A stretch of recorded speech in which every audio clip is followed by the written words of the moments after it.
Hello everyone. आज हम नया चैप्टर पढ़ने स्टार्ट कर रहे हैं। ठीक है। और चैप्टर का नाम है, ये हमारे सिलेबस में सेकंड चैप्टर है और चैप्टर का नाम है इलेक्ट्रिक पोटेंशियल एंड कैपेसिटेंस।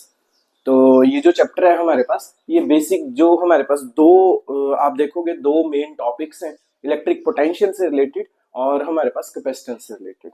उन्हीं उन्हीं को अगर आप दो इसी पूरे चैप्टर को दो पार्ट में डिवाइड करो तो उसमें से हमारे पास आज जो हम इस पूरी वीडियो में डिस्कस करने वाले हैं वो है हमारे पास इलेक्ट्रिक पोटेंशियल। और इलेक्ट्रिक पोटेंशियल आप पढ़ रहे हो या फिर आप कैपेसिटेंस पढ़ रहे हो, उस पूरा का पूरा जो टॉपिक है यानी पूरा जो चैप्टर है हमारे पास किसके ऊपर डिपेंड करता है, वो चार्ज के ऊपर डिपेंड करता है यानी क्यों। तो जो आपने इलेक्ट्रोस्टैटिक फोर्स पढ़ी है, इलेक्ट्रोस्टैटिक जो आपने स्टार्टिंग में फर्स्ट चैप्टर यूनिट अपने सिलेबस के अकॉर्डिंग पढ़ा होगा, उसी को हम आगे एक्सप्लेन कर रहे हैं। उसी का ये पार्ट है हमारे पास कि इलेक्ट्रिक पोटेंशियल और कैपेसिटेंस में सभी के लिए डेरिवेशंस कैसे बनेंगी, रिजल्ट्स कैसे बनेंगे, सबकी जो बेसिक प्रॉपर्टीज हैं वो कैसे देखने को मिलेंगी, वो सब कुछ आप इस पूरे चैप्टर के अंदर पढ़ेंगे। और बड़ा इंपॉर्टेंट चैप्टर है आपके पास, कॉम्पिटिटिव पॉइंट्स ऑफ व्यू भी। अब हम स्टार्ट करने जा रहे हैं। सबसे पहले हम बात करते हैं इलेक्ट्रिक पोटेंशियल की। इलेक्ट्रिक पोटेंशियल को हम किससे डिनोट करते हैं? वी से लिखते हैं हम। यहाँ पे हमने लिख रखा हुआ है, कैपिटल वी से हम डिनोट करते हैं इलेक्ट्रिक पोटेंशियल। नाम से ही पता चल रहा होगा आपको, इलेक्ट्रिक पोटेंशियल की बात हो रही है। इलेक्ट्रिक इलेक्ट्रिक बोले तो चार्ज, यानी हमारे पास यहाँ पे हम किस चीज की स्टडी करने वाले हैं? चार्ज की स्टडी करने वाले हैं। और अगर हम फिजिक्स में पोटेंशियल की बात करें तो पोटेंशियल हमारे पास किस चीज को रिप्रेजेंट करता है, या हम पोटेंशियल पढ़ते कब है? तो आपको पता होगा, आपने अपनी प्रीवियस क्लासेस में भी स्टडी किया होगा और पढ़ा होगा कि पोटेंशियल बेसिकली हमारे पास किसी भी क्वांटिटी की या किसी भी एक पर्टिकुलर, अगर ह्यूमन बीइंग की बात करी जाए तो ह्यूमन बीइंग में भी क्या होता है हमारे पास, हम बोलते हैं कि इनका इतना पोटेंशियल है काम करने का, कि ये पर्टिकुलर टाइम पीरियड में इतना काम कर सकते हैं। तो हम किसी को बता रहे हैं कि आप इतना काम कर सकते हो एक पर्टिकुलर टाइम पीरियड में, तो वो जो आप बता रहे हो कि इतनी कैपेसिटी है टू डू वर्क, वो क्या है हमारे पास, वो किससे हम एक्सप्लेन कर पाते हैं? वो हमारे पास टर्म आती है पोटेंशियल से। और यहाँ पे इलेक्ट्रिक पोटेंशियल की बात हो रही है यानी चार्जेस की बात हो रही है। तो अब आपको ये पता होगा कि जब हम वर्क डन की बात करते हैं तो आपने छोटी क्लासेस में एक फार्मूला पढ़ा होगा, work done force into displacement. Force into displacement, ये हमारे पास क्या है? वर्क डन का फॉर्मूला होता है। और हम यहाँ पे बात कर रहे हैं कि पोटेंशियल किससे रिलेट करता है? वर्क डन से, यानी काम से रिलेट करता है। तो अब ये बात तो हमें इतना पता चल गया कि डिस्प्लेसमेंट भी चाहिए। तो अब हम अपने टॉपिक पे आते हैं। हमें थोड़ा सा ही पता चल गया, पोटेंशियल के बारे में पता चल गया कि पोटेंशियल हमारे पास किस चीज को बता रहा है कि आपने कितना काम किया हुआ है, जितना काम किया होगा। और काम वर्क डन कैसे देखते हैं हम? फोर्स इंटू डिस्प्लेसमेंट, यानी यहाँ पे हमारे पास मूवमेंट भी हो रही है। हमारे जो आप जब इलेक्ट्रिक पोटेंशियल की बात करोगे तो यहाँ पे चार्जेस क्या कर रहे होंगे? हमारे पास मूव कर रहे होंगे। तो कुछ ऐसा सा आपके पास ये टॉपिक है जिसे हम यहाँ पे स्टडी करते हैं। तो देखो, स्टार्ट करते हैं हम अपना फर्स्ट टॉपिक, जिसमें हमने क्या है, इलेक्ट्रिक पोटेंशियल की डेफिनेशन लिखी हुई है। अगर आप देख पा रहे होंगे तो, electric potential at a point in the electric field is defined as the work done. ये हमारे पास क्या आ गया यहाँ पे? Work done in the moving a unit positive charge from infinity to that point against the electrostatic force of electric field of the source charge irrespective of path followed। क्या बोला जा रहा है हमारे पास कि इलेक्ट्रिक पोटेंशियल किसी भी point पे आप कैसे डिफाइन कर रहे हो? आप डिफाइन कर रहे हो कि कितना वर्क डन हुआ होगा, किसकी वजह से? किसी भी एक चार्ज के मूव करने की वजह से। तो बहुत सिंपल है, यहाँ पे जो डेफिनेशन लिखी जा रही है कि मान लो एक हम इलेक्ट्रिक फील्ड डेवलप करते हैं, एक चार्ज क्या कर रहा है? अपने अराउंड क्या बना दे रहा है? इलेक्ट्रिक फील्ड डेवलप करता है। तो इलेक्ट्रिक फील्ड से होता क्या है वहां पे? इलेक्ट्रिक फील्ड आपने बना दी तो एक रीजन है जहां पे आपके पास क्या हो रहा होगा, कुछ इलेक्ट्रोस्टैटिक फोर्स वहां पे एक्सपीरियंस हो पा रही होगी हर एक अलग अलग पॉइंट पे, जो आपने कैलकुलेट भी किया। आप पिछली लास्ट डेरिवेशंस में पढ़ भी रहे थे, इलेक्ट्रिक फील्ड इंटेंसिटी भी देखी आपने, फोर्स भी देखी। अब यहाँ पे भी सेम है आपके पास। यहाँ पे हमारे पास क्या है, एक फील्ड हम कंसीडर कर लेते हैं। अब उसमें हमने कहीं पे चार्ज रख दिया और वो चार्ज क्या कर रहा है? हमारे पास मूव कर रहा है। मान लो कोई पॉजिटिव चार्ज है, वो हमारे पास क्या कर रहा है? मूव कर रहा है। हमने यहाँ पे लिखा हुआ है यूनिट पॉजिटिव टेस्ट चार्ज। अगर यूनिट पॉजिटिव टेस्ट चार्ज हमारे पास मूव कर रहा है, ठीक है, अब मूवमेंट आएगी तो क्या होगा फिर हमारे पास? यानी वही डिस्प्लेसमेंट की बात आ गई, यानी फोर्स लग रही होगी, इलेक्ट्रोस्टैटिक फोर्स भी लग रही है यहाँ पे। तो यानी यहाँ पे क्या हो रहा होगा? वर्क डन हो रहा होगा। तो वो जो वर्क डन है हमारे पास, उसी को हम क्या करते हैं? इलेक्ट्रिक पोटेंशियल की फॉर्म में रिप्रेजेंट करते हैं। तो हमने लिखा हुआ है कि किसी एक पर्टिकुलर इलेक्ट्रिक फील्ड के अंदर अगर हम चार्ज को प्लेस, यूनिट टेस्ट चार्ज को प्लेस करवा रहे हैं और वहां पे आपके पास क्या देखने को मिल रही है, उसकी मूवमेंट देखने को मिल रही है, जो वो एक पॉइंट से यानी कहीं इंफिनिटी से किसी एक पॉइंट पे जा रहा है या किसी एक पॉइंट से दूसरे पॉइंट में मूव कर रहा है, तो वहां पे कुछ वर्क डन हो रहा है और उस वर्क डन को स्टडी किससे करते हैं हम, उसके पोटेंशियल से, और उस पोटेंशियल का नाम क्या रहता है हमारे पास, इलेक्ट्रिक पोटेंशियल। तो अब जो भी, अब यहां पे एक लाइन में ये भी मेंशन किया हुआ है कि पाथ चाहे जो मर्जी फॉलो, उससे हमें कोई फर्क नहीं पड़ना चाहिए, हमें उसका वर्क डन देखना है। आप जैसे मर्जी गए हो, आपने जैसा मर्जी काम किया है, तो हमें तो वर्क डन से मतलब होता है, हमें नहीं मतलब होता है कि आपने कैसे काम किया। मान लो कि आपको घर वालों ने बोला था किसी एक काम के लिए, और जो पाथ उन्होंने बताया था आपने वो फॉलो नहीं किया, आपने कोई और पाथ फॉलो किया। आपको जैसे बोला जाता है कि सारे जो कंसेप्ट हैं उनको आप डीपली स्टडी करो, बट हम वैसे थोड़ी पढ़ते हैं। हम क्या देखते हैं, हम ज्यादातर कोशिश करते हैं वन शॉट वीडियो, एक ही बार में सब कुछ हमारे पास जो भी इंपॉर्टेंट क्वेश्चंस हैं जो पेपर में आने वाले हैं वही हम पढ़ लें। तो अगर आपके मार्क्स उसमें अच्छे आ जा रहे हैं तो घर वालों से किससे, घर वाले तो खुश हो जाएंगे, बोलेंगे वर्क डन, वर्क डन अच्छा हुआ है, परसेंटेज अच्छी आई है। भले ही बाद में कंसेप्ट आपको कुछ भी नहीं आता हो, सिर्फ आपने वही क्वेश्चंस, इंपॉर्टेंट टॉपिक्स पढ़े हुए हैं जो पेपर में आ गए और आपकी किस्मत अच्छी रही कि आपकी परसेंटेज आ गई, बट कंसेप्ट तो आपको आता नहीं है। तो वर्क डन, सभी को क्या चाहिए, वर्क डन चाहिए, काम से मतलब है, किसी को ये नहीं मतलब है कि वो पाथ कैसा फॉलो हुआ है, किस पाथ से कर रहे हैं। तो वही हमारे पास यहाँ पे एक्सप्लेन किया जा रहा है।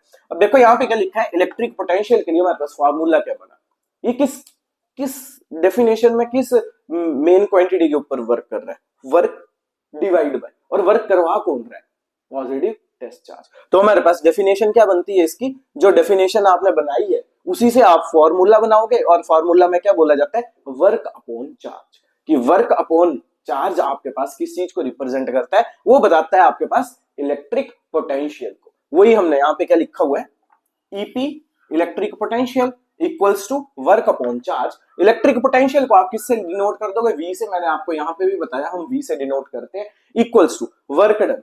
आपने पढ़ा होगा कि जो वर्क डन होता है हमारे पास उसको आप यू से भी लिखते हो, और यू होता है क्या हमारे पास, पोटेंशियल, यानी जो वर्क डन और पोटेंशियल एनर्जी होती है वो इक्वलेंट होती है, इक्वल होती है। ये आपने 9th में +1 में प्रूव किया होगा। तो यहाँ पे क्या आ जाएगा, वर्क डन की जगह आप यू लिख दोगे डिवाइड बाय चार्ज, कौन सा चार्ज, टेस्ट चार्ज।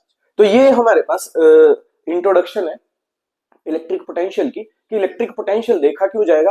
अभी तक जब आप पढ़ रहे थे स्टार्टिंग से आपने ये किया कि कोई एक चार्ज था, उसके अराउंड फोर्स लग रही थी, वो फोर्स कैलकुलेट करी, फिर आपने उस चार्ज के अराउंड इलेक्ट्रिक फील्ड बनाई, उसको कैलकुलेट किया, उसकी स्ट्रेंथ कैलकुलेट करी, उसकी इंटेंसिटी देखी, उसके बाद आपने अलग अलग केसेस स्टडी किए। अब अगर उसी फील्ड में एक टेस्ट चार्ज जब आप पढ़ते थे तो एक जगह पे फिक्स कर देते, अब अगर वो मूव कर जाए तो कैसे रिजल्ट देखने को मिलेंगे, वो सब कुछ आप कहां देखोगे, यहाँ। ठीक है जी। तो अब हमारे पास ये आपको इलेक्ट्रिक पोटेंशियल पता चल गया, work upon charge electric potential होता है, जिसको आप लिखते हो V equals to U by Q naught. अब नेक्स्ट आता है हमारे पास पोटेंशियल डिफरेंस। तो इसमें ज्यादा सोचने वाली बात है नहीं कुछ भी। डिफरेंस होता क्या है हमारे पास, डिफरेंस जैसे मैथमेटिक्स में आप लिखते हो 5 - 3 इक्वल्स टू 2, ऐसा कुछ डिफरेंस। अब इसे डेफिनेशन को पढ़ो, आप इजीली समझ पाओगे। Potential difference between any two points in an electric field is defined as the electrostatic potential energy difference per unit charge. कि आपने अगर इलेक्ट्रिक फील्ड कंसीडर करी है, वहां पे चार्जेस को आपने अलग अलग पॉइंट पे कंसीडर किया हुआ है या प्लेस करवाया हुआ है, उन चार्जेस के बीच का जो डिस्टेंस डिफरेंस रहेगा, उन चार्जेस के बीच का जो डिफरेंस आएगा, और किस चीज का डिफरेंस, पोटेंशियल डिफरेंस किस चीज के लिए बोल रहे हैं, इलेक्ट्रिक फील्ड के अंदर। और कौन सा डिफरेंस आ रहा है, इलेक्ट्रोस्टैटिक पोटेंशियल एनर्जी डिफरेंस। यानी कि हो सकता है ना कि दोनों चार्जेस के बीच में जो इलेक्ट्रोस्टैटिक एनर्जी लग रही है, इलेक्ट्रोस्टैटिक फोर्स लग रही है, वो हमारे पास कैसी हो, अलग अलग हो।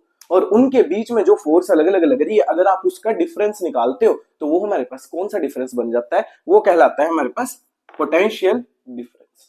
तो पोटेंशियल डिफरेंस क्लियर है। पोटेंशियल डिफरेंस होता क्या है, जब किसी एक इलेक्ट्रिक फील्ड के अंदर दो हमारे पास चार्जेस प्लेस करवाए गए हैं, उन दोनों चार्जेस की अगर मैग्नीट्यूड की बात करें अलग अलग है, तो उनके बीच का डिफरेंस अगर आप कैलकुलेट कर पाते हो, डिटरमाइन कर पाते हो, तो वो हमारे पास क्या कहलाता है, वो कहलाता है हमारे पास पोटेंशियल डिफरेंस। अब पोटेंशियल डिफरेंस ये आप सभी को पता होगा, पोटेंशियल डिफरेंस को आप किससे डिनोट करते हो? वोल्ट से, वी से, कैपिटल वी से आप डिनोट करवाते हो। तो ये जो पोटेंशियल डिफरेंस था, इलेक्ट्रिक पोटेंशियल था वी, इन दोनों को आप सेम ही एक क्वांटिटी से रिप्रेजेंट करवा रहे हैं। ठीक है जी। अब इसी से रिलेटेड हमारे सिलेबस में जितने भी कंसेप्ट हैं, जितने भी डेरिवेशंस हैं, अब हम वो करेंगे। तो ये क्लियर है आपके पास? पोटेंशियल डिफरेंस, दो जो चार्जेस आपने प्लेस करवाए होंगे इलेक्ट्रिक फील्ड के बीच में, उनका डिफरेंस जो रहेगा वो हमारे पास पोटेंशियल डिफरेंस आ जाएगा। और इलेक्ट्रिक पोटेंशियल क्या होगा? Work done divide by charge, work done पर यूनिट चार्ज, कि पर यूनिट चार्ज की वजह से कितना वर्क डन आपको देखने को मिल रहा है, वो हमारे पास किसको बताता है? वो बताता है आपके पास इलेक्ट्रिक पोटेंशियल। ठीक है।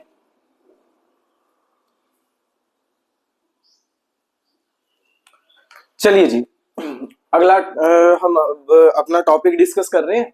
डेरिवेशन है हमारे पास electric potential due to a point charge.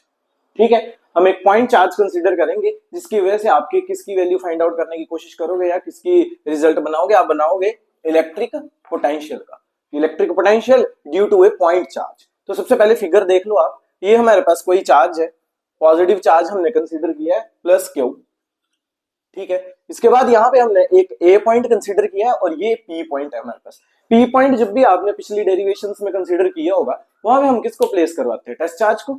तो हमने हमारे पास जो पॉजिटिव टेस्ट चार्ज है वो हमने कितना कंसीडर किया है? Unit positive charge. Unit positive charge का मतलब क्या है? यूनिट पॉजिटिव चार्ज का मतलब होता है उसकी वैल्यू कितनी होगी हमारे पास? 1, जिसकी वैल्यू कितनी रहेगी हमारे पास? 1 रहेगी। अब यहाँ पे डिस्प्लेसमेंट देखने को मिल रही है, ये चार्ज मूव कर रहा होगा, कहां तक वैल्यू है हमारे पास? इन्फिनिटी तक ये चार्ज क्या कर रहा है? मूव कर रहा है। किसी भी एक इलेक्ट्रिक फील्ड के अंदर कोई पॉइंट चार्ज हमने यूनिट पॉजिटिव चार्ज कंसीडर किया है, अब वो क्या कर रहा है? मूव कर रहा है। अब जब वो मूव करेगा तभी तो आपके पास उसका पोटेंशियल आप कैलकुलेट कर पाओगे, यानी तभी वर्क डन देखने को मिलेगा। तो ये आपके पास क्या रहेगी? इसके लिए फिगर बना दी हमने। यहां से लेके इस ए तक का जो डिस्टेंस है उसे हमने आर से लिख दिया, और पी तक का जो डिस्टेंस है उसे हमने किससे लिख दिया? एक्स से लिख दिया। और अब आप क्या करोगे? आप देखोगे कि ये जो चार्ज है ये कहीं पे भी मूव कर सकता है, इस साइड भी जा सकता है, इस साइड भी जा सकता है। इस साइड जाएगा तो हमने एक पॉइंट कंसीडर किया हुआ इसके लिए, कौन सा? ए पॉइंट। ठीक है, देखो क्या लिख रहे हैं यहाँ पे? Consider a point charge plus Q. हमने एक प्लस क्यू चार्ज कंसीडर कर लिया हुआ है, ये रहा पॉजिटिव चार्ज, यहाँ पे भी पॉजिटिव लगाया है चार्ज के लिए। ठीक है, लेट ए यूनिट पॉजिटिव चार्ज प्लस 1, और यहाँ पे पी पॉइंट के ऊपर आपने क्या कर दिया है? यहाँ पे प्लस 1 यानी यूनिट पॉजिटिव चार्ज कंसीडर किया हुआ है। The electric field of the charge q, let the distance between plus q and positive charge be x. इन दोनों के बीच में यहां से लेके यहां तक, यानी कि आपके पास ये जो प्लस क्यू चार्ज है और आपके पास क्या है, जहां पे आपने यूनिट पॉजिटिव चार्ज कंसीडर किया है उसके बीच का डिस्टेंस कितना है हमारे पास? एक्स। उसके बीच का डिस्टेंस है एक्स। अब देखो, अगर दो चार्जेस हैं तो हमने क्या स्टडी किया हुआ है? दो चार्जेस के बीच में क्या होता है हमारे पास? इलेक्ट्रोस्टैटिक फोर्स लगती है। दो चार्ज है तो इलेक्ट्रोस्टैटिक फोर्स देखने को मिलेगी, जिसे हम क्या बोलते हैं? कूलम्स लॉ से हम डिफाइन करते हैं, या कूलम्स लॉ हम यूज करते हैं उस फोर्स को कैलकुलेट करने के लिए। तो अब यहाँ पे क्या लिखा जाएगा? Coulomb's force between them is given by. Coulomb's force का रिजल्ट लगाओ, वही आपने पहले भी यूज किया हुआ है, F equals to 1/4 pi epsilon not. और क्या लिखते हैं? Charge Q1 Q2। इस बार चार्ज क्या हमारे पास? Positive Q into unit charge की वैल्यू पुट कर रही है। यूनिट चार्ज की वैल्यू कितनी होती है हमारे पास? 1। यूनिट बोले तो 1, यानी Q into 1 divide by distance का स्क्वायर। तो डिस्टेंस कितना है हमारे पास? x। तो यहाँ पे क्या आ जाएगा? x square. अब आप क्या करोगे? इसे सॉल्व कर दिया, Q इंटू 1 Q आ गया, डिवाइड बाई x स्क्वायर आ गया, मल्टीप्लाई में आ गया 1/4 पाई एप्सिलॉन नॉट। ये किसका रिजल्ट बना? F का रिजल्ट बना। तो ये हमने कौन सी इक्वेशन बना ली? ये बना ली हमने फर्स्ट इक्वेशन। ये हमारे पास आ गई हमारी फर्स्ट इक्वेशन। अब जब यहाँ पे मूवमेंट देखने को मिल रही होगी, चार्ज मूव कर रहा होगा, तो वहां पे वर्क डन भी हो रहा होगा। अब हम किसका यूज करेंगे? कौन से रिजल्ट का यूज करेंगे? वर्क डन का। कैसे? Work done in the displacing unit positive charge through dx is given by. अब वर्क डन के लिए क्या फॉर्मूला होता है? Force into displacement. तो F vector into dx vector किस चीज को बताएगा? Work done. कौन से वर्क डन को? हम तो स्मॉल वर्क डन देखेंगे। स्मॉल वर्क डन देखेंगे तो मूवमेंट भी स्मॉल हुई होगी। अब ये इंफिनिटी तक मूव कर जा रहा है, तो इंफिनिटी तक थोड़ी हम कैलकुलेट कर पाएंगे, उसके पीछे थोड़ी भागेंगे हम तो देखेंगे हमारी स्मॉल डिस्प्लेसमेंट कंसीडर कर लेते हैं, वर्क डन भी स्मॉल आ जाएगा हमारे पास, यानी यहाँ पे dx आप यूज कर लोगे, यहाँ पे dw आ जाएगा, और फोर्स लगी रही है आपके पास, इलेक्ट्रोस्टैटिक फोर्स भी है, ये हमारे पास यहाँ पे। ठीक है, तो ये फॉर्मूला बन गया। अब इसी फॉर्मूला को अगर हमें सॉल्व करना हो तो वेक्टर हटाने पड़ेंगे। वेक्टर तो हटाने पड़ेंगे, वेक्टर हटाओगे तो क्या आ जाएगा आपके पास, F D X cos of theta. अब जैसे ही कॉस ऑफ थीटा आता है तो हमने प्रीवियस कितनी सारी डेरिवेशन में एंगल की वैल्यू फाइंड आउट करी है और हम एंगल की वैल्यू पुट करते हैं और हमारे पास रिजल्ट बन जाता है। अब जब इस फिगर को हम देख रहे हैं तो आप देखो ये रही आपके पास फोर्स की वैल्यू, यानी इस डायरेक्शन में कहीं पे आप जा रहे हो इस डायरेक्शन में, और dx जो है ये रहा आपके पास dx, ये एरो लगाया हुआ है हमने, ये जा रहा है इस डायरेक्शन में। दोनों कैसे चल रहे हैं हमारे पास, अपोजिट, क्योंकि चार्ज यहां पे भी तो मूव कर सकता है, इसकी तरफ भी तो जा सकता है, ऐसा भी हो सकता है। तो अब यहां पे जैसे ही चार्ज मूव करवाया हमने या मूव किया हमारा चार्ज, तो वो किस डायरेक्शन में चला गया, अपोजिट। एक की डायरेक्शन इस साइड है, दूसरे की डायरेक्शन इस साइड है, एक रेफरेंस पॉइंट से दोनों अपोजिट डायरेक्शन में जा रहे हैं, यानी यहाँ पे जो एंगल बन रहा होगा कितने का बन रहा होगा, वो 180 डिग्री का। कितने का बन रहा है हमारे पास, 180 डिग्री का। तो हम क्या करेंगे, यहाँ पे cos थीटा की वैल्यू कितनी पुट कर देंगे, 180 डिग्री, और जैसे ही 180 डिग्री पुट करोगे तो cos 180 कितना होता है हमारे पास, -1 वैल्यू पुट कर दो आप। जैसे ही आपने यहाँ पे -1 वैल्यू पुट करी तो क्या रिजल्ट बन गया, dw equals to minus F D X वैसे ही आ गया और बट साइन माइनस का आ गया। इसको हमने किसका नाम दे दिया, इसको हमने इक्वेशन नंबर सेकंड बना दिया।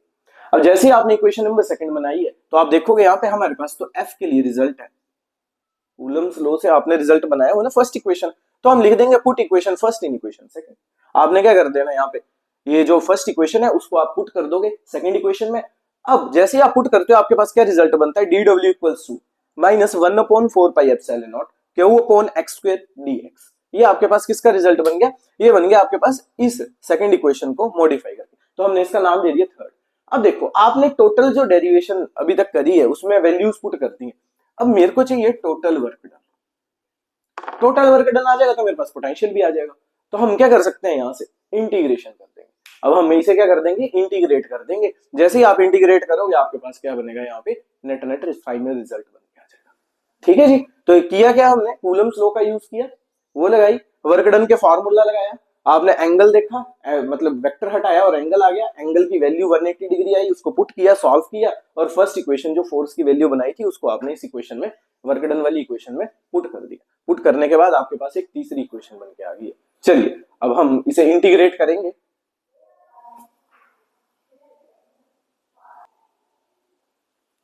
चलो अब हमारे पास क्या था, ये हमने थर्ड इक्वेशन बनाई हुई थी, ठीक है। इसी में हमने क्या लिखा है, अब इसी के नीचे, now let the unit positive charge is displaced from infinity two point A, कि हमारा जो यूनिट पॉजिटिव चार्ज है वो इंफिनिटी से मूव करता करता करता करता कहां पे आ चुका है, ए पॉइंट पे आ चुका है। ठीक है जी, डिस्प्लेसमेंट हुई है, चार्ज मूव किया है। तो अब जब चार्ज मूव कर रहा है तो कहां से कहां तक कर रहा है, एक्स की वैल्यू इंफिनिटी से लेके आर तक। ये जब हम इंटीग्रेशन करेंगे, जब आप इंटीग्रेट करोगे इक्वेशन को, तो उसके लिए हमारे पास क्या यूज हो जाएंगी, लिमिट्स यूज हो जाएंगी। कहां से कहां तक, इंफिनिटी से लेके आर पॉइंट तक, क्योंकि यहां से लेके यहां तक का डिस्टेंस कितना है हमने कंसीडर किया हुआ था, आर कंसीडर किया था ए पॉइंट के लिए। अब बस क्या करना है आपको, इंटीग्रेट कर दो इस इक्वेशन को। थर्ड इक्वेशन को आप इंटीग्रेट करोगे तो क्या आ जाएगा आपके पास, dw की integration equals to integration minus q divide by 4πε0 into x square dx, और साथ में कहां से कहां तक चलेगी टर्म, इंफिनिटी से लेके आर तक। ठीक है जी, अब dw की इंटीग्रेशन तो आ जाएगी टोटल वर्क डन, वो कितना हो जाएगा, w इक्वल्स टू, जो जो आपके पास कांस्टेंट्स हैं वो तो बाहर चले जाएंगे, सिर्फ इंटीग्रेशन किसकी होने वाली है यहाँ पे, dx के रिस्पेक्ट की जो टर्म होगी, dx के रिस्पेक्ट की कौन सी टर्म है यहाँ पे, सिर्फ और सिर्फ एक्स स्क्वायर। चार्ज आपने फिक्स रखा होगा, वो आपके पास कांस्टेंट बाहर चले जाएगा, 1/4πε0, वैसी कांस्टेंट है, ये भी बाहर चला जाएगा और माइनस भी बाहर चला जाएगा, या बाहर लेके और इंटीग्रेशन रहेगी 1/x² की dx के साथ। अब जैसे आप इंटीग्रेशन कर रहे हो तो हम इसे ऐसे भी लिख सकते हैं कि अगर 1/x² है हमारे पास, तो आप लिख दोगे x² इनवर्स में लिखा जा सकता है। अब यहाँ पे क्या फॉर्मूला बन जाएगा आपके पास, इंटीग्रेशन ऑफ x की power n equals to x n+1 divide by n+1। अब n+1 क्या आ जाएगा, -2+1 डिवाइड, वही -2+1 सॉल्व करके कितना आएगा आपके पास, -1। तो यहाँ पे यही फॉर्मूला लगा है आपके पास इंटीग्रेशन का, और आपने क्या कर दिया, इसे सॉल्व किया, तो यहाँ पे क्या बन जाएगा, -1 बचेगा, x की पावर -1 डिवाइड बाय n+1 में भी -1 आ जाएगा। तो आप जैसे ही इसे सॉल्व करते हो, अब -1 है, -1 तो यहाँ पे मल्टीप्लाई हो जाएगा, तो माइनस पहले से ही था, माइनस माइनस क्या हो जाएगा हमारे पास, ये प्लस का हो जाएगा, यानी ये पूरी टर्म आपके पास किसकी चलेगी, अब प्लस की चलेगी। अब जब मेरे पास ये x-1 बन रहा है, तो x-1 को हम क्या लिख सकते हैं, 1/x लिख सकते हैं, इनवर्स कर सकते हैं ना। तो हमने इस इक्वेशन में क्या कर दिया, यहाँ पे इनवर्स कर दिया।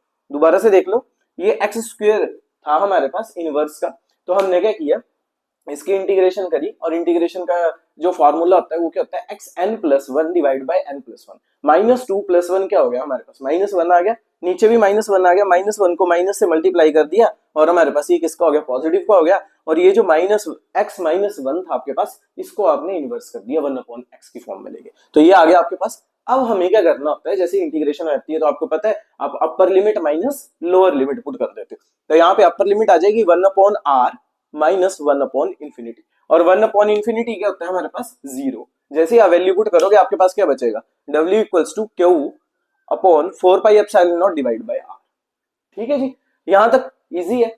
अब आपकी favourite line, we know that, हमें पता है, हमने पढ़ रखा हुआ है कि जो वर्क डन है वो किसके इक्विवेलेंट होता है हमारे पास, पोटेंशियल के इक्विवेलेंट। किसके इक्विवेलेंट होता है, पोटेंशियल के इक्विवेलेंट। तो हम लिख देंगे सिंपल कि work done equals to electric potential W = V, और ये जो आपके पास, क्योंकि हम तो रिजल्ट इलेक्ट्रिक पोटेंशियल के लिए निकाल रहे थे ना, तो आप क्या कर दोगे, इस W को क्या करोगे, रिप्लेस कर दोगे V से, और ये आपके पास नेट फाइनल रिजल्ट बन जाएगा 1/4πε0 Q/r।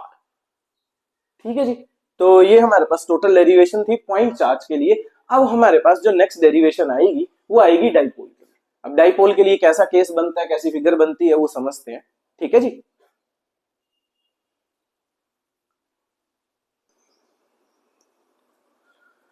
चलिए जी अब हमारे जो डेरिवेशन है हमारे सिलेबस में वो है electric potential at any point due to an electric dipole. यानी कि अब हमें इलेक्ट्रिक पोटेंशियल कैलकुलेट करना है, डिटरमाइन करना है, किसकी वजह से, इलेक्ट्रिक डाइपोल की वजह से। और डाइपोल आपको पता है, डाइपोल होता क्या है हमारे पास, जब आप किसी भी एक नेगेटिव चार्ज और पॉजिटिव चार्ज को किसी एक पर्टिकुलर पॉइंट पे कंसिडर कर लेते हो, उनके बीच में जो फोर्स लगती है उसे हम क्या बोलते हैं, डाइपोल। उसे क्या बोल देते हैं हम, डाइपोल। तो यहां से हमारे पास ये क्लियर हो जाता है कि एक हमारे पास पॉजिटिव चार्ज रहेगा और एक हमारे पास क्या होगा, नेगेटिव चार्ज। तो देखो हमने एक पॉजिटिव चार्ज कंसीडर किया है बी पॉइंट के ऊपर, और नेगेटिव चार्ज कंसीडर किया हुआ है कहां पे, ए पॉइंट के ऊपर। ठीक है, अब जो डाइपोल रहता है, जैसे ए और बी दो पॉइंट है, पॉजिटिव चार्ज मान लो और ये नेगेटिव चार्ज, इनके बीच का जो डिस्टेंस होता है कितना होता है, डाइपोल कितने कैसे लिखते हो आप, 12 से लिखते हो। तो यहाँ पे हमने एक सेंटर पॉइंट कंसीडर किया है, ए से लेके ओ तक का डिस्टेंस एल होगा, और ओ से लेके बी तक का जो डिस्टेंस होगा वो भी एल होगा। जब दोनों को कंबाइन करवा देंगे तो कितना हो जाएगा हमारे पास, ये वैल्यू आएगी यानी 2l। ठीक है जी, अब यहाँ पे बोल रहे हैं किसी भी एक पॉइंट पे आपने क्या करना है, यहाँ पे इलेक्ट्रिक पोटेंशियल डिटरमाइन करना है। ये हमने क्या कर लिया, यहाँ से पॉइंट कंसिडर कर लिया पी पॉइंट। अब पी पॉइंट से लेके कुछ डिस्टेंस रहेगा बी तक का, पी पॉइंट को आपने बी से क्या करवा देना है, मीट करवा देना है। वैसे ही पी पॉइंट को आपने किससे मीट करवा देना है, ए से मीट करवा देना। ठीक है, और पी पॉइंट से एक आपने लाइन ड्रॉ करनी है जो कि सेंटर से पास होती है, सेंटर से पास होगी, और उसे आपने बैकवर्ड साइड एक्सटेंड करना है, कहां पे, एक पॉइंट कंसीडर करना है सी, और वही सी पॉइंट को दोबारा से मीट करवाना है किसके साथ, ए से। मैं दोबारा से फिगर बनाने के आपको सिखाने की कोशिश कर रहा हूं। डाइपोल कंसीडर करेंगे, डाइपोल कंसीडर करने के बाद एक पी पॉइंट कंसीडर करोगे, पी पॉइंट से बी पॉइंट और ए पॉइंट दोनों को मीट करवाओगे, फिर जो डाइपोल का सेंटर रहेगा पी पॉइंट से वहां से एक लाइन खींचोगे आप नीचे तक, बैकवर्ड साइड एक्सटेंड करोगे, सेंटर से पास होती हुई जाएगी, और जिस पॉइंट तक आप उसे पीछे ड्रॉ करोगे, एक्सटेंड करवाओगे, उसे दोबारा से ए के साथ मीट करवाओगे। यहां तक ठीक है। अब ये आगे आपके पास ये कितने का एंगल बनाएगा, थीटा और थीटा का एंगल बन रहा है। हमने क्या कंसीडर किया है कि ये हमारे पास कितने का एंगल बना रहे हैं, थीटा का एंगल बना रहे हैं, एल इसका डिस्टेंस था। तो अगर आप ट्रायंगल कंसीडर करते हो तो राइट एंगल ट्रायंगल बनती है, और cos थीटा क्या होता है, b/h। अगर मुझे इस बेस की वैल्यू फाइंड आउट करनी होगी, इस ट्रायंगल में, राइट एंगल ट्रायंगल में बेस की वैल्यू फाइंड आउट करनी होगी, तो देखो ये यहां से लेके यहां तक का डिस्टेंस r2 है, यहां से लेके यहां तक का डिस्टेंस r1 है। अब मुझे चाहिए था ये वाला डिस्टेंस और ये वाला डिस्टेंस, इक्वल पार्ट में डिवाइड हो रहा है ये डिस्टेंस। तो हम क्या करेंगे, यहां से कैसे निकाल सकते हैं, बेस इक्वल्स टू क्या हो जाएगा, h इंटू कॉस ऑफ थीटा। तो कॉस ऑफ थीटा यानी थीटा ही था मेरे पास, और हाइपोटेन्यूज सबसे बड़ी साइड जो इस ट्रायंगल की चल रही होगी वो कितनी थी, एल थी। तो इसे सॉल्व करके कितना आ गया, एल कॉस ऑफ थीटा। तो यहां से लेके यहां तक की जो वैल्यू है वो कितनी आ गई मेरे पास, एल कॉस ऑफ थीटा। ये भी एल कॉस ऑफ थीटा आ गया, ये भी L cos of theta. Clear है। अब इसकी थ्योरी कुछ इस तरीके से लिखोगे आप, 2-4 लाइन में जो भी आपने फिगर बनाई है उसको, उनकी जो क्वांटिटीज आप रिप्रेजेंट कर रहे हो यूज करनी है उसको मेंशन कर दो। लिखो consider any point P at a distance R from the center O. ये एक कोई पी पॉइंट कंसीडर किया है जिसका डिस्टेंस कितना कंसीडर कर लिया हमने, आर कंसीडर किया है, कहां से, सेंटर से। उसके बाद let OP makes an angle theta. OP क्या कर रहा है हमारे पास, थीटा एंगल बना रहा है, वो दोनों डबल साइड ही आपके पास थीटा एंगल बन रहा है। ठीक है। इसके बाद vector dipole movement p vector equals to r1 and r2 be the distance of the point p। और p से क्या क्या डिस्टेंस बन रहे हैं, एक r1 बन रहा है, एक आपके पास r2 बन रहा है। a पॉइंट के लिए r1, b पॉइंट के लिए r2। और हमने कौन कौन से चार्ज कंसीडर किए, माइनस q और प्लस। अब जब आपने चार्ज कंसीडर कर लिए तो अब क्या कर रहा होगा, ये जो नेगेटिव चार्ज है आपके पास और ये जो पॉजिटिव चार्ज है, दोनों का कुछ ना कुछ पोटेंशियल रहा होगा। वो जो पोटेंशियल है उसके लिए तो पॉइंट चार्ज के लिए तो आपने रिजल्ट बनाया हुआ था, तो पॉइंट चार्ज के लिए क्या रिजल्ट था, देखो पोटेंशियल एट पी पे नेगेटिव चार्ज की वजह से, ये रहा नेगेटिव चार्ज, इसकी वजह से जो पोटेंशियल वहां पे देखने को मिलेगा उसे हमने किससे लिख दिया, दो पोटेंशियल है हमारे पास तो V1 से लिख दिया। और V1 के लिए क्या फॉर्मूला बनेगा आपके पास, 1/4πε0 चार्ज बाय क्या, डिस्टेंस। तो यहाँ पे जो चार्ज है वो कितना है, माइनस क्यू, तो चार्ज कितना आ गया, माइनस क्यू। डिस्टेंस कितना था हमारे पास इन दोनों के बीच में, r1, तो कितना डिस्टेंस आ गया, r1। अब आप इसे माइनस को आगे ले जाओ क्योंकि मल्टीप्लाई हो जाएगा, पूरी टर्म आपके पास किस में चली जाएगी, नेगेटिव में चली जाएगी। 1/4πε0 क्यू बाय r1 नेगेटिव का, ये बन गई फर्स्ट इक्वेशन। अब वैसे ही आपके पास जैसे नेगेटिव चार्ज के लिए था वैसे ही पॉजिटिव चार्ज के लिए पोटेंशियल कैलकुलेट करोगे, इसके लिए रिजल्ट वही सेम, बस यहाँ पे क्या होगा, इस बार पॉजिटिव रिजल्ट आएगा, यानी V2 equals to 1/4πε0 Q by r2। इस बार डिस्टेंस कितना रहेगा हमारे पास, r2 डिस्टेंस आ जाएगा। तो ये बना देंगे हम सेकंड इक्वेशन। अब आपने क्या पढ़ रखा हुआ है, आपने पढ़ा हुआ है कि जब भी हमारे पास दो चार्जेस या दो से ज्यादा चार्जेस हो और नेट फाइनल टोटल रिजल्ट निकालना हो तो हम किसका यूज कर लेते हैं, सुपरपोजिशन प्रिंसिपल का। अब आपके पास एक V1 है यहाँ से और यहाँ से क्या है आपके पास V2, तो अगर मैं सुपरपोजिशन प्रिंसिपल का यूज करूंगा तो इन दोनों को क्या किया जा सकता है, सॉल्व किया जा सकता है, यानी ऐड करवा देंगे ताकि हमारे पास क्या आ जाए, टोटल इलेक्ट्रिक पोटेंशियल देखने को मिले। ठीक है जी, चलो आगे डेरिवेशन।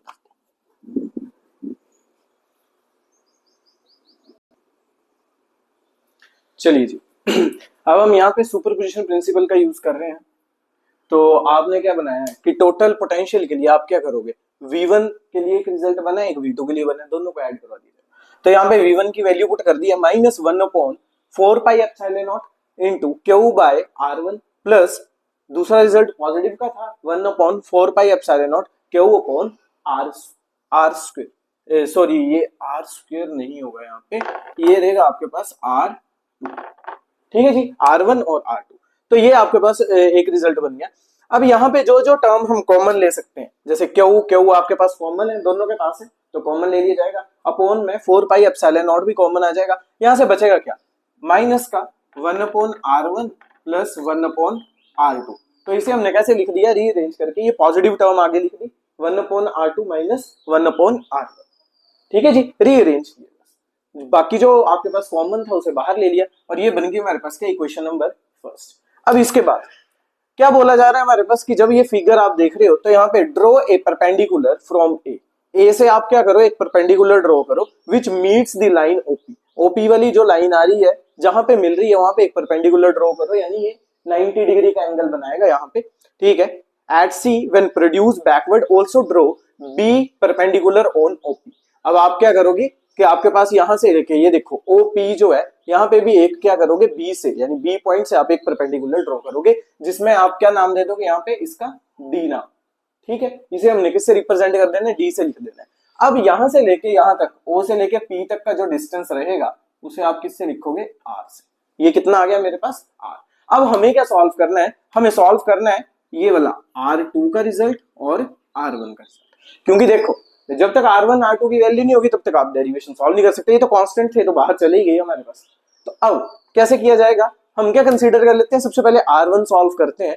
R1 जो है, ठीक है, ट्रायंगल कंसीडर करोगे आप, ये वाली ट्रायंगल आपके पास आएगी, AOP वाली ट्रायंगल। इसमें आपके पास ये जो R1 है, R1 किसके इक्वल होगा, R1 की वैल्यू होगी AP, ये जो डिस्टेंस है AP किसके इक्वलेंट आ जाएगा, CP के इक्वलेंट। ये वाला डिस्टेंस और ये वाला जो पूरा टोटल डिस्टेंस है ये आपस में क्या है, नियरली इक्वल्स। नियरली का बिल्कुल मतलब होता है आपके पास बिल्कुल एग्जैक्ट तो नहीं है, बट हम कंसीडर कर सकते हैं कि ये आपस में क्या है, इक्वल है।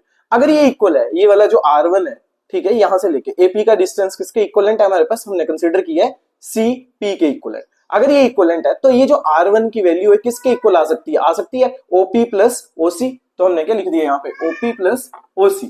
और OP की वैल्यू कितनी है मेरे पास, OP की वैल्यू हमने कितनी कंसीडर कर ली है, R। तो यहाँ पे क्या आ जाएगा, R प्लस आपके पास क्या आ जाएगा, OC की वैल्यू कितनी है, L cos ऑफ थीटा। तो क्या आ गया, R plus L cos of theta. ये हमारे पास क्या आ गया, R1 की वैल्यू। ऐसे ही अब हमें क्या करना है, R2 की वैल्यू फाइंड आउट करनी है। और R2 कहां पे है हमारे पास, ये रहा R2, ठीक है। अब यहां पे क्या लिखा जाएगा कि BP जो है ना, वो नियरली किसके इक्वलेंट है हमारे पास, ये DP, यहां से लेके यहां तक का डिस्टेंस। BP जो है वो आपके पास नियरली किसके इक्वलेंट है, DP के इक्वलेंट है। और DP निकालना हो तो कैसे निकाल लेंगे, OP में से मैं क्या कर दूंगा, OD को माइनस कर दूंगा। ये टोटल में से, ये OP में से अगर मैं OD को माइनस कर दूं तो क्या बचता है मेरे पास, ये आपके पास DP बच जाएगा। तो देखो टोटल कितना था मेरे पास डिस्टेंस, R और माइनस करने हैं। तो ये वाला रिजल्ट कितना है, ये यहां से लेके यहां तक, ये जो आपके पास आप बोल रहे हो OD की वैल्यू जो आपने माइनस करनी है, ये कितनी है मेरे पास, कितनी कंसीडर करी थी, L cos ऑफ थीटा।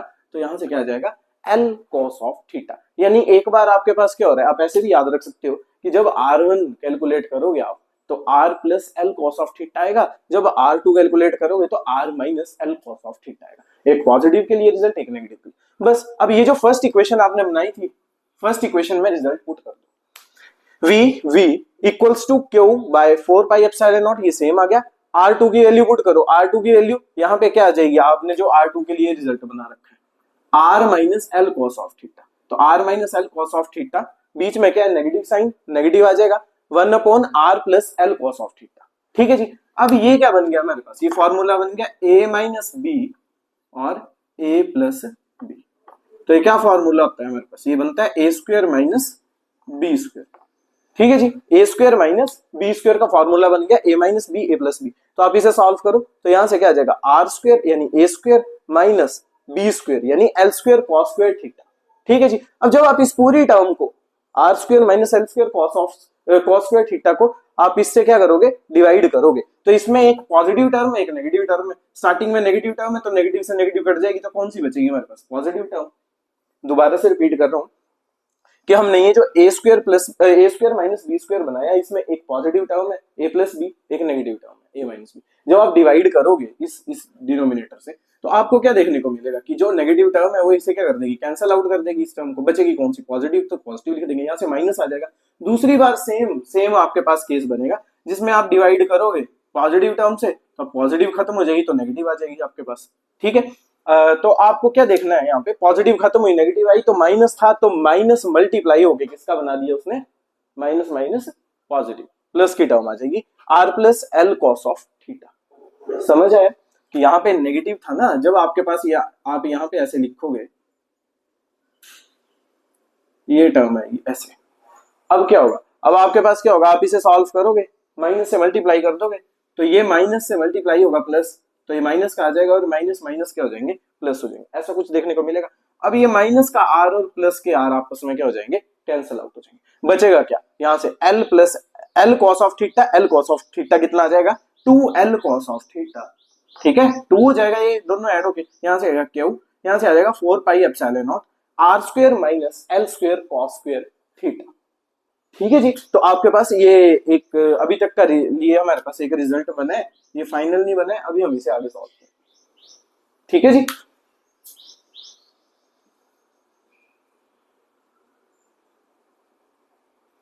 चलिए, ये रिजल्ट था हमारे पास। अब यहां से जैसे ही आपने देखा, साफ साफ दिख रहा है आपके पास Q इंटू 2L, ये किसके इक्वलेंट होता है हमारे पास, dipole moment P equals to 2 into QN। ये क्या आ जाती है हमारे पास, डाइपोल मूवमेंट देखने को मिलेगा, क्योंकि अब यहाँ पे हमारे पास केस ही किसका था, इलेक्ट्रिक डाइपोल का।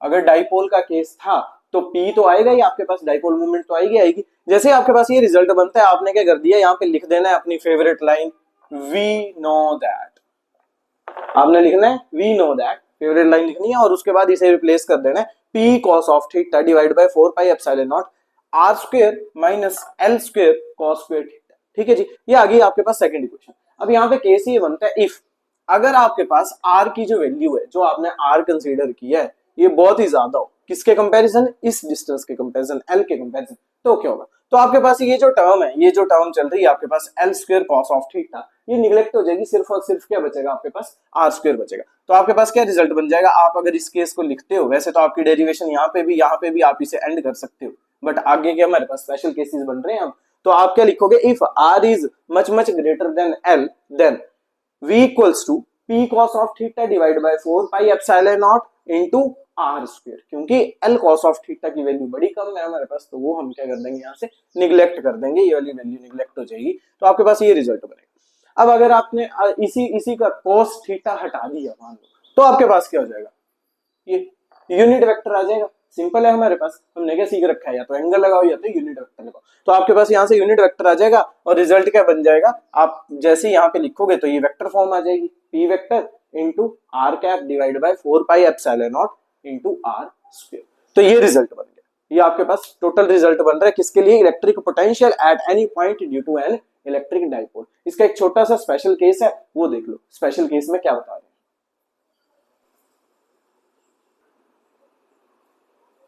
चलो स्पेशल केसेस देख लो इसके, ये हमारे पास रिजल्ट बना था इसका, ये वाला रिजल्ट, इसी रिजल्ट का आप यूज करोगे, यानी कि अब पहला केस है हमारे पास, पहले केस में क्या बोल रहे हैं, if point P lies on the axial line of the dipole. आपने जब प्रीवियस डेरिवेशंस करी थी इलेक्ट्रिक फील्ड इंटेंसिटी की, तो वहां पे दो केस स्टडी किए थे, दो क्या तीन ही केस स्टडी किए थे, एक तो आपके पास इक्वेटोरियल लाइन का था, एक एक्सियल लाइन का था, एक सर्कुलर लूप का था। तो यहाँ पे हमारे पास दो केस को हम डिस्कस कर रहे हैं कि अगर एक्सियल लाइन पे ये पी पॉइंट को शिफ्ट कर दिया जाए, यहां से देखना जरा, इस पी पॉइंट को हम क्या करते हैं, यहाँ से शिफ्ट करके इसी लाइन पे ले आए, जिस लाइन पे आपके पास डाइपोल है, इसी लाइन पे कहीं पे अगर पी पॉइंट आ जाए, तो थीटा की वैल्यू कितनी हो जाएगी मेरे पास, 0 डिग्री, क्योंकि सेम ही एक ही लाइन में आ जाएगा। तो थीटा की वैल्यू अगर 0 हो जाएगी तो कॉस आपके पास 0, कॉस 0 डिग्री कितना आ जाएगा 1, तो यानी p into 1 divide by 4 pi epsilon nought R square, ये आपके पास एक स्पेशल केस बनता है। ऐसे पूछ लिया जाता है कि इलेक्ट्रिक पोटेंशियल बताओ आपके पास टोटल कितना होगा एक्सियल लाइन के लिए, तो आपने ये वाला रिजल्ट यूज करना है, इस रिजल्ट का यूज करोगे। और रिलेशन भी पूछ लिया जाता है कि आर के साथ कैसा रिलेशन होता है, इनवर्स का रिलेशन होता है स्क्वायर में, क्योंकि आप देखो यहाँ से ये तो आपके पास कांस्टेंट हो जाएंगे, ये बनेगा क्या, सिर्फ और सिर्फ v is proportional to 1 by R square, ये रिजल्ट बनता है आपके पास।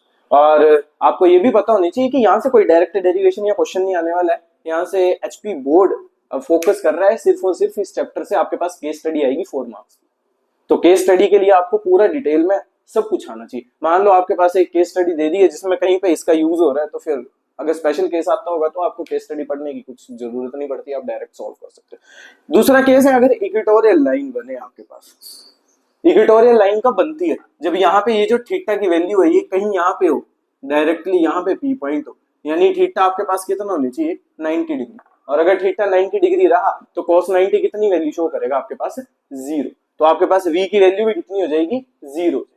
एक केस में जब थीटा 90 डिग्री होगा तो आपके पास 0 होगी, बट अब ये तो हम पहले भी कर चुके हैं कि किसकी वैल्यू कितनी रहेगी, थीटा की वैल्यू चेंज करो तो स्पेशल केस आते हैं। बट यहाँ पे आपको ये याद रखना है कि थीटा की वैल्यू जो आप यहाँ पे 90 डिग्री कंसीडर कर रहे हो वो कब करी जा रही है हमारे पास, जब इक्वेटोरियल लाइन का केस, जब एक्सियल का केस है तब थीटा की वैल्यू कितनी होनी चाहिए हमारे पास 0। ठीक है जी, तो ये दो स्पेशल केस बनते हैं। ये हमारे पास टोटल डेरिवेशन थी इलेक्ट्रिक डाइपोल के लिए, काफी लेंथी डेरिवेशन है। इसके बाद अब छोटे छोटे 2-3 टॉपिक बचे हैं, उनको कवर कर लेते हैं और फिर इस चैप्टर को वाइंड कर देंगे। ये मतलब कि चैप्टर पूरा नहीं, पोटेंशियल और कैपेसिटेंस ये कंबाइन एक चैप्टर है, बट उसी का एक पार्ट जो इलेक्ट्रिक पोटेंशियल वाला है वो हमारे पास खत्म हो जाएगा। हमारे जो रिड्यूस सिलेबस है एचपी बोर्ड का उसके अकॉर्डिंग आप यहाँ पे देख पाओगे कि, और यही डेरिवेशन आपको सीबीएसई में भी देखने को मिलेगी।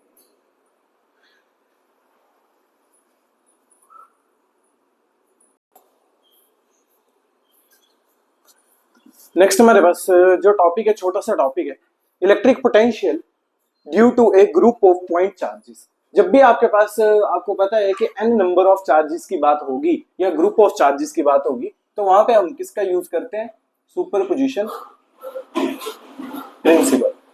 सुपरपोजिशन प्रिंसिपल का यूज किया जाएगा यहाँ पे हमारे पास, यानी कि हम बड़े सारे n नंबर ऑफ चार्जेस को कंसीडर कर लेंगे और किसी एक पर्टिकुलर पॉइंट के लिए आप पोटेंशियल फाइंड आउट करने की कोशिश करेंगे, और पोटेंशियल के रिजल्ट हमारे पास बने हुए हैं, आप डायरेक्ट फार्मूला से वैल्यूज बनाओगे और सुपरपोजिशन प्रिंसिपल का यूज करोगे। जैसे कि यहाँ पे देखो आप, ये हमारे पास पी पॉइंट है, जिस पॉइंट पे हम क्या कैलकुलेट करना चाह रहे हैं, किसको, इलेक्ट्रिक पोटेंशियल को। और हमारे पास क्या क्या है ये देखो, Q1 charge, Q2 charge, Q3 charge, Q4 charge, up to कहां तक जा रही है वैल्यू, Qn तक जा रही है, यानी n नंबर ऑफ चार्जेस है। तो हम यहाँ पे क्या लिख लेंगे, consider n discrete positive charge Q1 Q2 Q3 up to Qn at distances, और उनके डिस्टेंस लिख रखे हैं हमने, ये आ जाएगा R1 R2 R3 R4 up to Rn तक रिस्पेक्टिवली एट पॉइंट P, और ये P पॉइंट के लिए आप देख रहे हो। अब हम क्या लिखेंगे यहाँ पे, पोटेंशियल के लिए हमारे पास रिजल्ट है potential at P due to Q1। Q1 जो आपके पास चार्ज है उसकी वजह से जो पॉइंट P पे पोटेंशियल देखने को मिलेगा, उसके लिए क्या रिजल्ट आएगा, हम V1 से लिख रहे हैं, V1 equals to 1/4 pi epsilon not, और यहाँ पे क्या आ जाएगा, चार्ज की वैल्यू कितनी, कौन सा चार्ज है, Q1 अपॉन डिस्टेंस कितना है, R1। सेकंड केस के लिए potential at P due to Q2, अभी आपने यही रिजल्ट बनाए थे, तो V2 की वैल्यू क्या आएगी, 1/4 pi epsilon nought Q2 bye R2। जैसे ही आप थर्ड के लिए लिखोगे, Q3 के लिए लिखोगे, तो क्या आएगा, potential at P due to Q3 equals to 1/4 pi epsilon nought Q3 by R3। ऐसे ही आपके पास ये टर्म कहां तक चलती रहेगी, ये चलेगी आपके पास अप टू Qn तक, n नंबर ऑफ चार्जेस के लिए। तो Qn के लिए क्या रिजल्ट बनेगा, Vn equals to 1/4 pi epsilon nought Qn by R।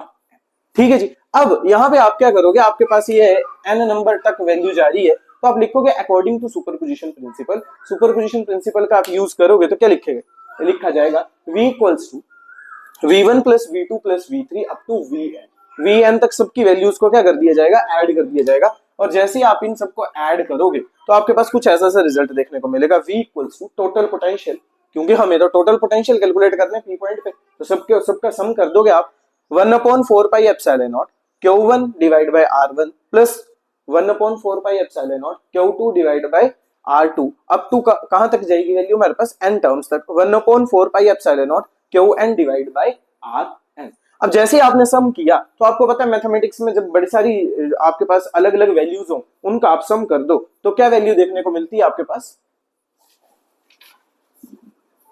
आप क्या कर देते हो, वहां पे समीशन कर दिया जाता है। तो जो तो कांस्टेंट था, ये वाली टर्म्स हमारे पास कांस्टेंट चल रही थी, ये बाहर आ गई, 1/4 पाई एप्सिलॉन नॉट आ गया आपके पास, और आपने क्या कर दिया, समीशन कर दिया किसका, Qi डिवाइड बाय Ri। अब ये I किस चीज को रिप्रेजेंट कर रहा है, जो वैल्यू चेंज हो रही होगी सॉरी, यहाँ पे आपके पास क्या है, फर्स्ट तो 1 से चलेगी वैल्यू, और कहां तक जा रही है, I इक्वल्स टू, यहाँ पे आपने बाहर डिफाइन कर दिया I equals to 1 to n, कि 1 से वैल्यू चल रही है कहां तक, n नंबर तक। तो आपके पास क्या रिजल्ट बनेगा, Qi डिवाइड बाय Ri का समीशन, और ये आपके पास नेट फाइनल रिजल्ट बनेगा टोटल पोटेंशियल कैलकुलेट करने के लिए, V equals to 1/4 pi epsilon nought summation of I equals to 1 to n Qi divide by Ri। जैसे जैसे आप वैल्यू पुट करते रहोगे, आपके पास हो सकता है 7 चार्जेस हो, तो आपके पास ये 7 तक चलेगी वैल्यू, 8 होंगे तो 8 तक चलेगी, 9 होंगे तो 9 तक चलेगी, जितने नंबर ऑफ आपके पास चार्जेस आप कंसीडर करते हो। तो ये आपके पास टॉपिक था एक, electric potential due to a group of point charges, कि बड़े सारे अगर आपके पास चार्जेस हैं तो उनके लिए आप टोटल इलेक्ट्रिक पोटेंशियल कैसे फाइंड आउट कर सकते हैं। ठीक है जी।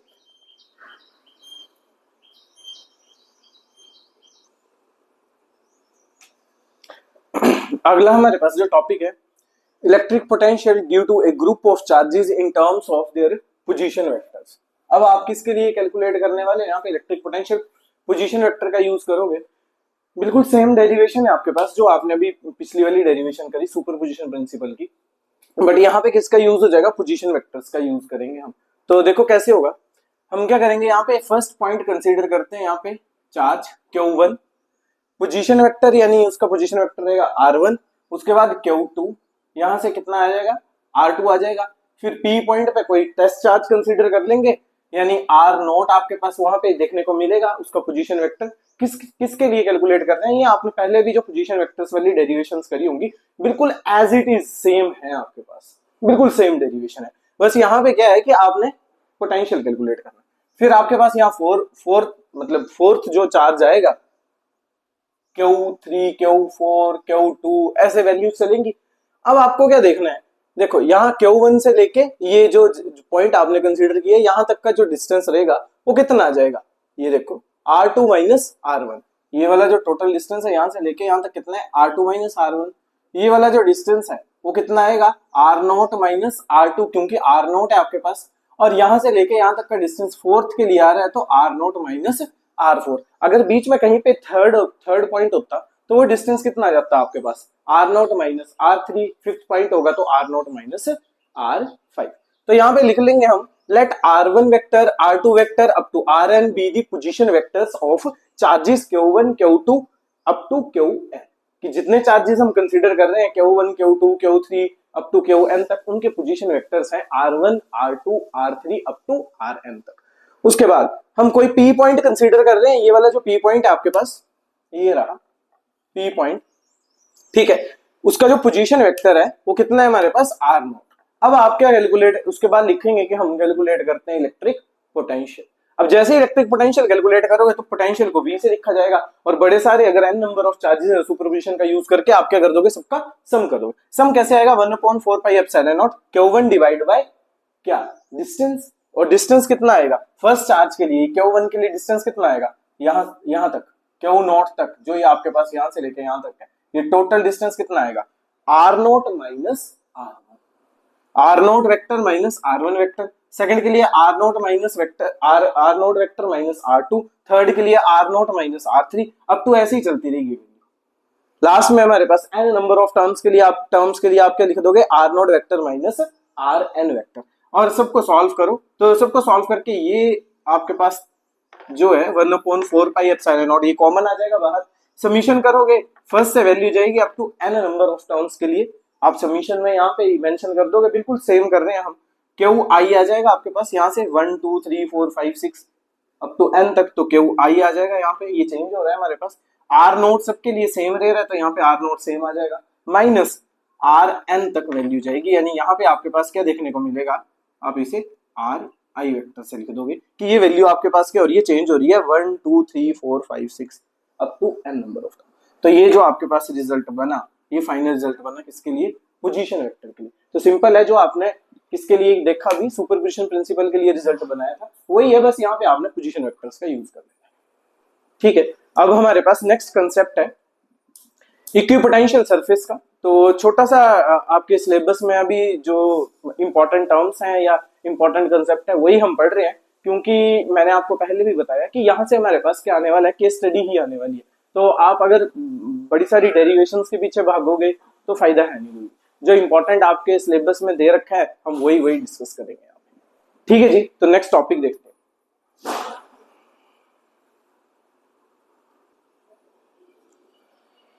नेक्स्ट टॉपिक है हमारे पास इक्विपोटेंशियल सरफेस। तो सबसे पहले तो नाम से ही आपको पता चल रहा होगा यहाँ पे हम किसके बारे में बात करने वाले हैं। इक्वी का मतलब होता है आपके पास इक्वल, और पोटेंशियल आपको पता है, और किसी एक सरफेस पे ये पूरे का पूरा कंसेप्ट सीखा जा रहा है, तो इसका नाम से आपको पता चल रहा है इक्वल पोटेंशियल सरफेस की बात हो रही है। तो डेफिनेशन बड़ी सिंपल है, a surface at every point of which the electric potential due to a charge distribution is the same is called equipotential surface। कि यानी कि अगर हम किसी एक सरफेस को कंसीडर कर लेते हैं, कोई भी एक सरफेस है, उस सरफेस पे किसी भी पॉइंट पे अगर आप पोटेंशियल कैलकुलेट कर रहे हो, और अगर पोटेंशियल की वैल्यू कितनी आ रही है हमारे पास, हर एक पॉइंट पे सेम आ रही है पोटेंशियल की वैल्यू, जब आप कैलकुलेट कर रहे हो किसी भी एक पर्टिकुलर सरफेस पे, सरफेस के किसी भी पॉइंट पे, तो वहां पे आपके पास कैसी वैल्यू देखने को मिल रही है, सेम वैल्यू देखने को मिल रही है, किसकी, उसके पोटेंशियल की। तो हम क्या बोल देते हैं उसे, इक्विपोटेंशियल सरफेस, यानी कि वो जो सरफेस है पूरा का पूरा वो इक्विपोटेंशियल सरफेस कहलाता है तब जब हमारे पास हर एक पॉइंट पे, उस सरफेस के किसी भी पॉइंट पे आप पोटेंशियल कैलकुलेट करो, आपको सेम ही वैल्यू देखने को मिलेगी। ठीक है जी, तो ये आपके पास एक इक्विपोटेंशियल सरफेस था। अब इसकी अगली हमारे पास क्या है, प्रॉपर्टीज। अब हम इसकी प्रॉपर्टीज पढ़ लेते हैं। सॉरी, कि अगर हमारे पास 2 मार्क्स का क्वेश्चन पूछ लिया जाए कि write down the properties of equipotential surface, तो वो हम कम से कम मिनिमम 3 या 4 प्रॉपर्टीज आपको आनी चाहिए। तो देखो मैंने इजी वाली लिखी है। No work is done in moving a test charge from one point to another point on equipotential surface. अगर इक्विपोटेंशियल सरफेस की बात करें तो कोई भी नेट जो वर्क डन की वैल्यू होती है वो कितनी देखने को मिलती है। यहाँ पे क्या लिखा है, नो वर्क डन, यानी वो वैल्यू कितनी आ जाती है हमारे पास, 0 आ जाती है। और जब आपके पास यहाँ पे भी वैल्यू सेम है, यहाँ पे भी वैल्यू सेम है, जब आप इन दोनों को नेट रिजल्ट निकालोगे, टोटल रिजल्ट निकालोगे, एक को रेफरेंस मान के दूसरा नेगेटिव का हो जाएगा, तो आपस में वैल्यू क्या हो जाएगी, कैंसिल आउट हो जाएगी, यानी टोटल वर्क डन आपके पास कितना रहेगा, 0 देखने को मिलेगा। तो पहली प्रॉपर्टी क्या है कि इक्विपोटेंशियल सरफेस में जो नेट रिजल्ट होता है वर्क डन का, यानी नेट रिजल्ट जो वर्क डन के फाइंड आउट करते हैं, उसकी वैल्यू कितनी आती है हमारे पास, 0 आती है। यानी आप ये बोल सकते हो कि कोई भी वर्क डन वहां पे देखने को नहीं मिलेगा। दूसरा, electric field is perpendicular to the equipotential surface. अब जब आप इक्विपोटेंशियल सरफेस की बात कर रहे हो तो वहां पे चार्ज की वजह से इलेक्ट्रिक फील्ड भी बन रही होगी। वो जो इलेक्ट्रिक फील्ड होती है हमारे पास इक्विपोटेंशियल सरफेस के साथ, वो कैसा रिलेशन बनाती है, वो परपेंडिकुलर होती है, यानी कि वहां पे इलेक्ट्रिक फील्ड लाइंस क्या कर रही होंगी, 90 डिग्री का एंगल बनाती है। कहां पे, इक्विपोटेंशियल सरफेस पे। ये आगे इसकी दूसरी प्रॉपर्टी। तीसरी, equipotential surface indicates region of strong और वीक इलेक्ट्रिक फील्ड्स।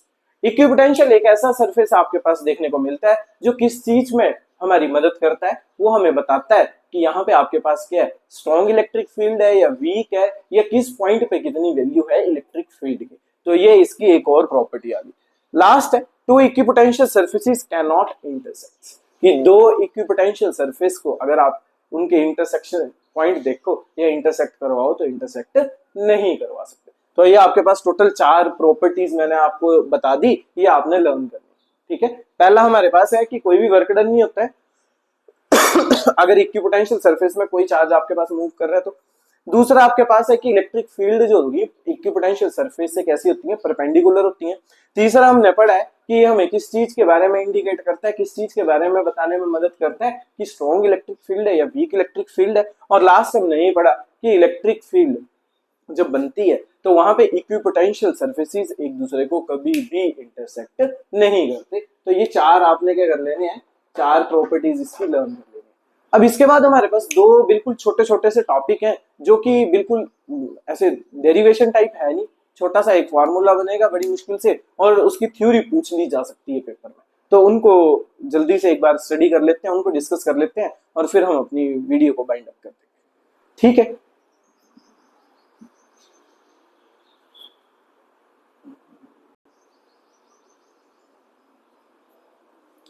चलो जी टॉपिक है, लास्ट टॉपिक है हमारे पास इस चैप्टर का, यानी कि चैप्टर पूरा नहीं, पोटेंशियल वाला जो चैप्टर है हमारे पास, इसका लास्ट ही टॉपिक है।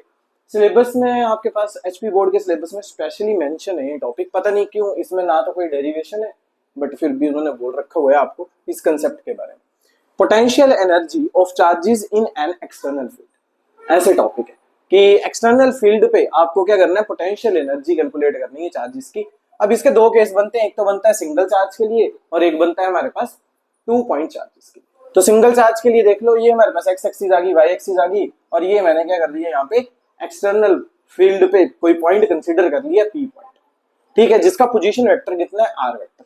तो बस इसकी थ्योरी लिखनी है, थोड़ा सा मेंशन करना है आपको, वर्क डन के बारे में बताना है और लास्ट में पोटेंशियल की वैल्यू आ जाएगी। तो देखो कैसे लिखेंगे, let an external field E vector, हमने एक्सटर्नल फील्ड कंसीडर कर लिए कितनी, E vector, having different values of electric potential at different points. जब आप एक्सटर्नल कहीं बाहर किसी सरफेस पे कंसीडर कर रहे हो तो वहां पे आपके पास कितनी वैल्यूज देखने को मिलती हैं, हर एक पॉइंट पे इलेक्ट्रिक पोटेंशियल की वैल्यू अलग अलग आती है। तो वही हमने लिख दिया कि आपके पास क्या है कि डिफरेंट वैल्यूज देखने को मिलेंगी, डिफरेंट वैल्यूज इलेक्ट्रिक पोटेंशियल देखने को मिलेंगी। Consider a point P distant R from the origin, और ओरिजिन से आपने कितने डिस्टेंस पे एक पॉइंट कंसीडर कर लिया, आर डिस्टेंस पे पॉइंट कंसीडर किया है। तो यहाँ पे जो इलेक्ट्रिक पोटेंशियल देखने को मिलेगा उसे हम किससे लिखेंगे, वी आर वेक्टर। ठीक है जी, पोजीशन वेक्टर है ना हमारे पास, तो ये भी लगेगा साथ में, v इंटू आपके पास क्या आ जाएगा, आर वेक्टर। उसके बाद हमें क्या चाहिए होता है, वर्क डन चाहिए होता है, तो हम क्या लिखेंगे, work done in bringing charge Q from infinity two point P. अब इंफिनिटी से हमारे पास पी पॉइंट तक के लिए कितना वर्क डन देखने को मिल रहा है, उसे आप कैसे लिखते हो, वर्क डन जितनी चार्ज यहाँ पे आपके पास होगा यानी क्यू इंटू वी, और v कितना है हमारे पास, v आर वेक्टर, तो क्या आ जाएगा Q into V R vector, आपके पास टोटल वर्क डन देखने को मिलेगा। उसके बाद आपके लिखोगे this work done is available as potential energy of charge Q। Q charge की जो आप यहाँ पे कंसीडर किया उसकी वजह से पोटेंशियल एनर्जी देखने को मिल रही है। तो लास्ट में दो लाइनों में आप लिख के इसे खत्म कर दोगे, thus potential energy of charge Q at position vector R vector in external field is equals. ये जो आपके पास रिजल्ट बन रहा है, ये आपके पास क्या बन रही है, टोटल पोटेंशियल एनर्जी ही बन रही है, क्योंकि जितना वर्क डन रहता है आपके पास उतनी आपके पास किसकी वैल्यू होती है, पोटेंशियल एनर्जी की वैल्यू होती है। तो हम क्या कैलकुलेट कर रहे हैं यहाँ पे, पोटेंशियल एनर्जी ही कैलकुलेट कर रहे हैं। जब आपने एक बार वर्क डन ही कैलकुलेट कर दिया तो ये दोनों वैल्यूज क्या रहेंगे हमारे पास, यानी जितनी आपके पास वर्क डन की वैल्यू होगी उतनी आपके पास किसकी वैल्यू होगी, पोटेंशियल एनर्जी की वैल्यू होगी। तो बस इतना सा लिखना है आपको, ये 4-5 लाइनों में आपने इसे खत्म कर दिया कि आपके पास ये सिंगल पॉइंट चार्ज के लिए यहाँ पे क्या आ गया, वर्क डन कैलकुलेट किया आपने, उसी से आपके पास क्या आ गया, पोटेंशियल एनर्जी के लिए। ठीक है जी। अब हमारे पास जो इसके लास्ट सब पार्ट ही बोल सकते हो आपकी 2 पॉइंट के लिए जो आपके पास रिजल्ट बनता है उसको देख लेते हैं 2-4 लाइनों में और खत्म करते हैं।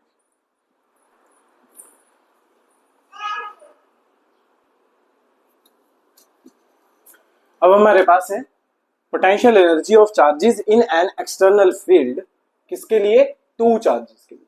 ठीक है, सबसे पहले फिगर देख लेते हैं। ये भी पूरा थ्योरी वाला है हमारे पास, बस 1-2 फॉर्मूलाज बनेंगे, सुपरपोजिशन लगेगी और फाइनल रिजल्ट बन जाएगा। तो मैं पूरी थ्योरी यहाँ पे लिख नहीं रहा हूँ, मेंशन नहीं कर रहा हूँ। ठीक है, आपको नोट्स दिए जाएंगे, उसमें आपके पास पूरी थ्योरी आपको देखने को मिल जाएगी, तो आप वहां से इनको क्या कर सकते हो, पढ़ सकते हो इजीली। देखो यहाँ पे हम क्या लिख रहे हैं, ये फिगर में हमारे पास 2 चार्जेस हैं, एक P पॉइंट पे देखने को मिलेगा और एक Q पॉइंट पे देखने को मिलेगा, क्योंकि हम 2 चार्जेस के लिए ही ये क्या कर रहे हैं, पूरी की पूरी डेरिवेशन कर रहे हैं। तो let Q1 Q2 be 2 charges placed at point P and Q। P और Q पे आपने 2 चार्जेस को प्लेस करवा दिया, उनके position vectors having position vectors R1 and R2 respectively, position vector आ जाएंगे। अब आपने क्या करना है, यहाँ से एक्सटर्नल फील्ड के लिए E वेक्टर से रिप्रेजेंट कर दिया है, और आपने जो लास्ट डेरिवेशन देखी वहां पे वर्क डन कैलकुलेट किया। अब यहाँ पे भी तो वर्क डन देखने को मिलेगा, हमारे पास वर्क डन देखने को मिलेगा एक चार्ज और दूसरे चार्ज की वजह से। तो देखो वर्क डन क्या लिखा है हमने, potential energy at point P from infinity then. सबसे पहले वर्क डन फर्स्ट चार्ज की वजह से देखने को मिलेगा, तो उसको कैसे लिखोगे आप लिख रहे थे ना Q1 V R1 वेक्टर, वही रिजल्ट आएगा। दूसरे के लिए आ जाएगा Q2 V R2 वेक्टर। अब बात ये आती है कि इनके बीच में ना ये पोजीशन वेक्टर भी है R12 वेक्टर, इसे भी तो सॉल्व करने पड़ेगा। तो नेट रिजल्ट कितना आएगा, यहां से प्लस ये वाला, तो 3 आपके पास अलग अलग फॉर्मूला बनेंगे जिनको हम क्या कर देंगे, लास्ट में ऐड करेंगे। तो देखो आप लिखोगे if R12 vector is the distance between point P and Q। Basically ये डिस्टेंस ही तो है हमारे पास, P और Q के बीच में हमने लिख दिया डिस्टेंस है, तो work done on Q2 against the field Q1। अब यहाँ पे क्या हो जाएगा कि वर्क डन देखने को मिलेगा, जो भी आप फील्ड यहाँ पे कंसीडर करोगे उसके बिल्कुल अगेंस्ट, और रिजल्ट क्या आएगा, रिजल्ट आपके पास देखने को मिलेगा Q1 इंटू Q2, क्योंकि 2 चार्जेस है आपके पास Q1 Q2 divide by 4 pi epsilon not, और दोनों के बीच का जो डिस्टेंस रहेगा R12, तो ये डिस्टेंस आ जाएगा। उसके बाद यानी कि हमारे पास अब 3 रिजल्ट बन चुके हैं, एक ये, दूसरा ये और तीसरा। तो तीनों को क्या करने पड़ेगा, हम टोटल वैल्यू फाइंड आउट करने के लिए आप किसका यूज करोगे, यूजिंग सुपरपोजिशन प्रिंसिपल।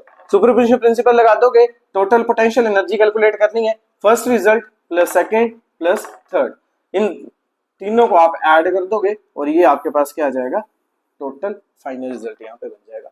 और इसकी जो SI यूनिट रहेगी इलेक्ट्रिक पोटेंशियल की, वो कितनी होती है हमारे पास, जूल।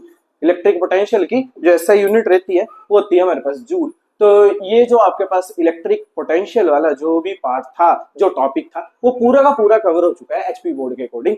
तो आपसे रिक्वेस्ट रहेगी कि आप अच्छे से इन टॉपिक्स को स्टडी कर लो। अगर आपको कोई भी डाउट आता है तो आप कमेंट्स में लिख सकते हो, आपके कमेंट्स चेक कर लिए जाएंगे और फिर जो भी आपके डाउट होंगे उनको क्लियर करने के लिए अलग से वीडियो बना ली जाएगी, और पढ़ते रहिए। ठीक है जी, तो यही था टोटल हमारे पास। इसमें कुछ और जो टॉपिक्स पहले आते थे वो अब रिड्यूस हो चुका है सिलेबस, तो उसमें हमारे पास जो इम्पोर्टेंट टॉपिक्स हैं वो सारे कवर कर दिए गए हैं। अब जो नेक्स्ट हमारे पास जब भी हम डिस्कस करेंगे, जो वीडियो बनाने की कोशिश करी जाएगी, तो वो हमारे पास कैपेसिटेंस से रिलेटेड होगी, सारे टॉपिक्स कैपेसिटेंस के कवर करने की कोशिश करेंगे। ठीक है जी, थैंक यू वेरी मच।